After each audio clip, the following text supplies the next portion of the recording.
Salam saudara kekasih dalam Kristus, berjumpa lagi dengan saya Aliudin.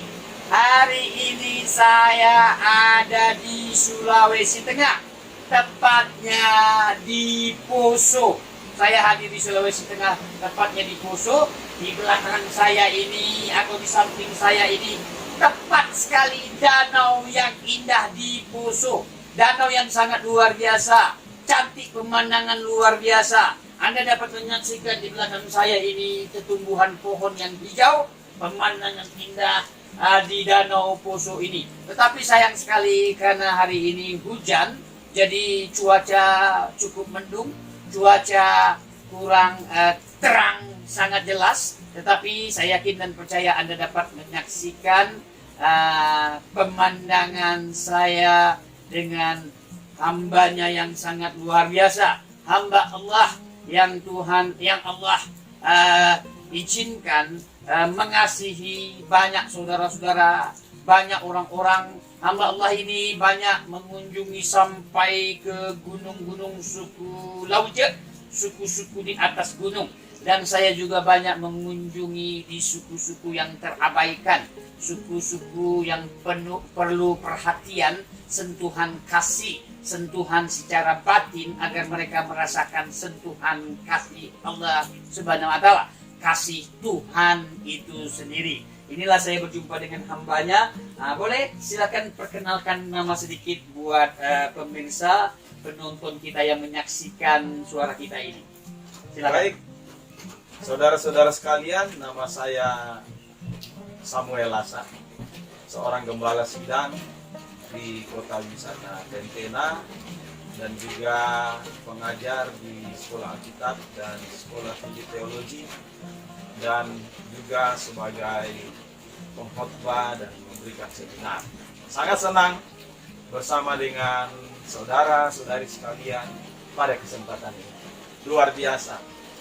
Ya, saya dengar Bapak Samuel Lasa pernah ke Kairo, ke Arab ya. Dan boleh saya tahu kemana aja? Ada di mana aja di sana itu? Ya, waktu itu Dan apa yang dilakukan di sana?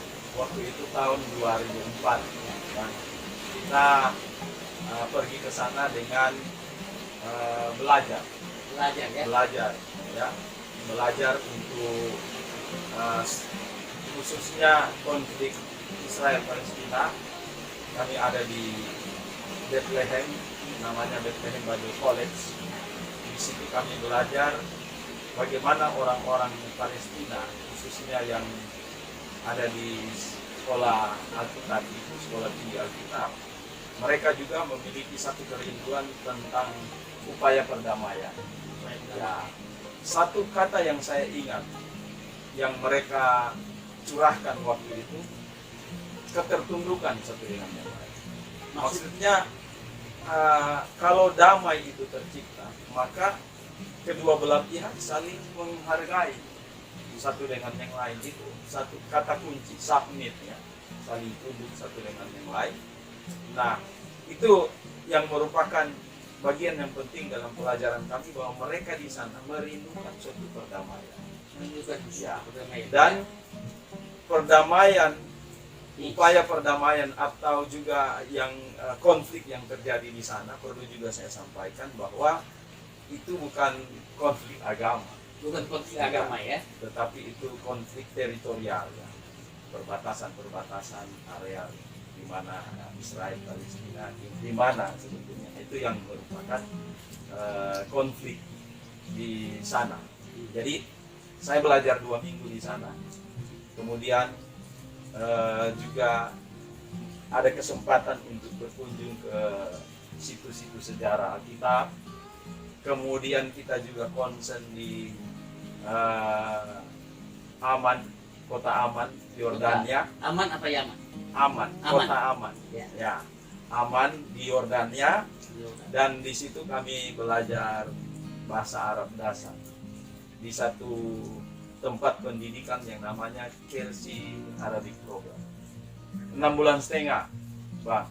Jadi belajar bahasa Arab terus ya? Ya. Sampai Kemudian mengerti bahasa Arab ya? Ya, sampai kita bisa ngobrol lah bersama dengan mereka. Kemudian juga di Kairo 2 minggu Di Kairo Arab ya. melanjutkan pelajaran di situ, dan juga akhir dari perjalanan kami, karena itu memakan waktu lebih dari 6 bulan setengah, kami sisakan waktu untuk Turki. Turki. Ya, Ada di Turki juga ya. ya. Di situ kita melihat bagaimana ketujuh jemaat yang disebut dalam Wahyu pasal 2 dan pasal yang ketiga, kami mengunjungi berbagai tempat. Nah, itu adalah misi belajar yang pertama. Tapi sesungguhnya yang kedua, ya itu di tahun yang berikutnya, ya tahun 2007 di Yaman. Di Yaman. Di Yaman. Ya. Jadi kita belajar di situ di Yaman, di satu institut yang namanya ya Institut Bahasa Arab. Di situ masalah. Itu untuk beberapa lama? Berapa lama? Nah, itu untuk 3 bulan setengah. 3 bulan setengah. Jadi saya menghabiskan waktu untuk belajar di sana ya lumayan lah, apa? Ya, Hampir 1 tahun. hampir 1 tahun ya. Ya. Belajar di sana dengan bahasa Arab, Ya. karakter di sana, Ya. dan berjumpa dengan orang-orang di sana ya. Berjumpa, bersahabat dengan mereka di sana, luar biasa. Ini satu kesempatan yang saya tidak pernah lupa. Itu interaksi dengan mereka Ya, langsung ya. baik. Dan berjumpa dengan mereka dan orang-orang Yahudi juga ya. Ya, orang Yahudi. Tapi kebanyakan saya berjumpa dengan berteman dengan orang Arab. Orang-orang Arab ya. Terus begini, orang-orang Arab itu pada umumnya kan berjenggot ya. Ini saya berjenggot ini ya. Saya berjenggot. Orang Yahudi juga berjenggot. Ya, Tetapi ada orang yang komplain dengan saya seperti ini, gaya seperti ini. Nah, dan kita seperti ini. Nah, itu apa tanggapannya? Apa yang bisa dijelaskan sedikit? ya mungkin karena mereka melihatnya mungkin sangat agamawi atau bagaimana ya, begitu ya. Tapi sebenarnya ini adalah merupakan ya, style di mana kita berada. Saya juga pernah di Yaman.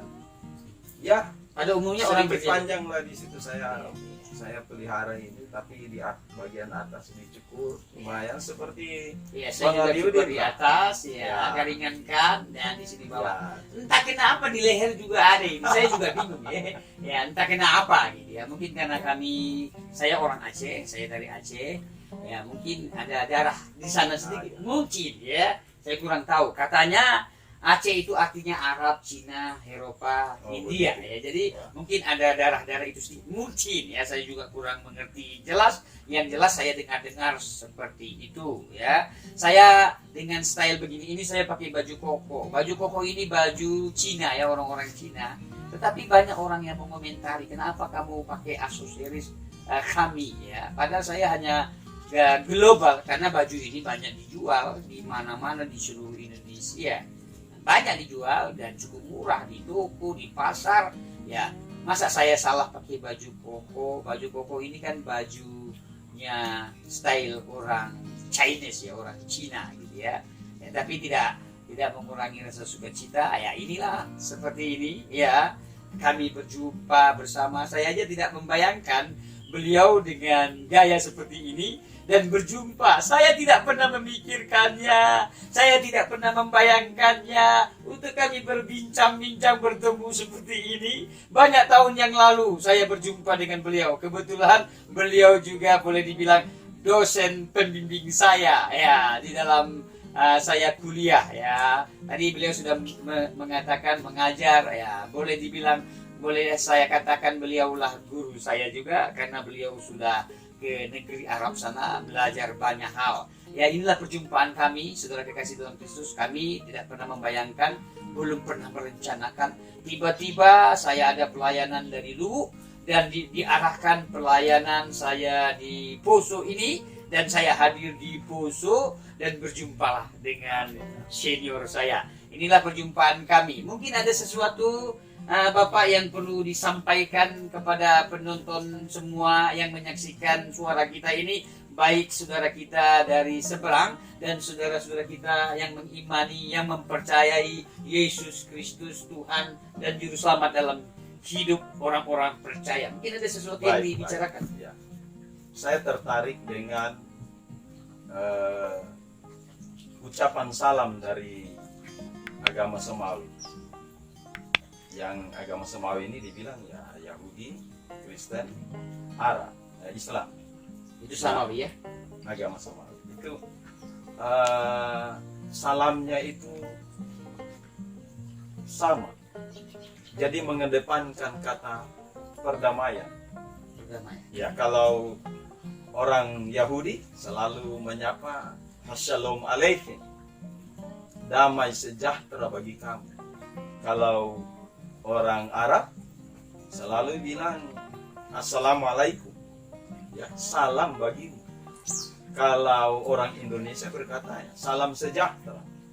Jadi satu kata diikat dalam tiga agama Semawi ini. Ini yang saya sangat tertarik, bahwa sesungguhnya manusia di dunia ini menginginkan salam, damai sejahtera.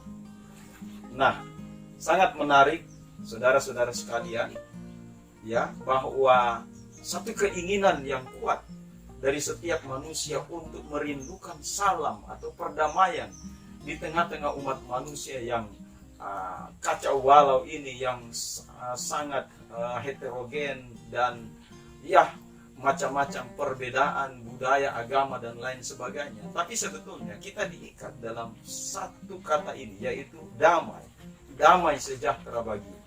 Jadi kalau saya boleh mengatakan bahwa kita sangat mendambakan perdamaian ini.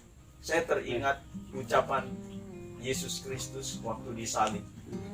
Ya, waktu disalib, ingat enggak, Bang? Ucapan terakhirnya itu sudah selesai. Nah, dalam bahasa Yunani itu dikatakan tetelestai. Tapi dalam bahasa Ibraninya itu disebut tislam. Nah, tislam itu sebenarnya dari kata dasarnya shalom. Oh, shalom. Jadi itu menunjukkan bahwa sudah selesai kamu. Ya. Jadi itu, Bang, ini yang sangat menarik, yang luar biasa yang saya renungkan di sini, bahwa kita semua manusia dimanapun itu mendambakan perdamaian. Apapun perjuangan kita, apapun yang kita lakukan, tapi kita harus ya mengutamakan damai sejahtera di dalam hidup kita. Amen. Dan saya mau menawarkan di sini, karena Yesus Kristus adalah pahlawan perdamaian, di mana kata terakhirnya disebut Islam, atau saya sudah selesai mengerjakan perdamaian untuk manusia. Maka amen, saya yakin sekali bahwa damai sejahtera itu ada di dalam Yesus Kristus Tuhan kita. Yesus katakan juga di dalam Yohanes pasal 14, di situ dikatakan, damai sejahtera kutinggalkan bagimu. Amen. Janganlah gelisah hatimu. Amen. Karena Yesus Kristus adalah pahlawan perdamaian. Jadi damai, kalau kita bicara damai, itu orang yang ditumbalkan menjadi korban perdamaian selalu mencurahkan darah sebagai pahlawan perdamaian. Amen. Dan amen, Yesus Kristus di kayu salib sudah selesai menyelesaikan perdamaian untuk manusia. Amen. Maka Yesus berkata, marilah kepadaku, hai kamu yang letih lesu dan berbeban berat, aku akan memberikan sentosa kepadamu. Amin. Begitu, Pak. Ya, terima kasih Bapak, luar biasa penjelasan hari ini. Ya, saya mendengar langsung kata shalom itu. Assalamualaikum itu. Ya, saya mendengarkan kali ini diperjelas lebih jelas. Ya, inilah perjumpaan saya dengan Bapak Samuel Lasa yang tidak pernah kami pikirkan dan membayangkan. Inilah sharing kami. Saya harap Bapak Ibu sudah dikasih dalam Kristus yang menyaksikan suara kami ini, dan Bapak Ibu dapat memperoleh damai, shalom itu, sukacita itu, perdamaian itu, tidak cekcok, tidak ada pertengkaran, tidak ada caci maki, tidak simpan sakit hati, tidak simpan pahit hati, tidak simpan dendam, tidak simpan pikiran yang negatif. Hidup penuh damai, semua damai. Makanya Alkitab katakan alangkah indahnya jikalau saudara seiman, saudara semua hidup rukun dan damai. Karena disitulah berkat-berkat akan dicurahkan. Berkat itu tidak hanya menuju kepada ekonomi, tetapi kesehatan, damai, sukacita itu. Itulah berkat. Senang itu kita hidup damai, hidup penuh sukacita. Ya, terima kasih saudara kekasih dalam Kristus dimanapun Anda berada. Sekali lagi salam sehat, kuat selalu, damai di hati. Tuhan Yesus memberkati. Shalom. Shalom, shalom.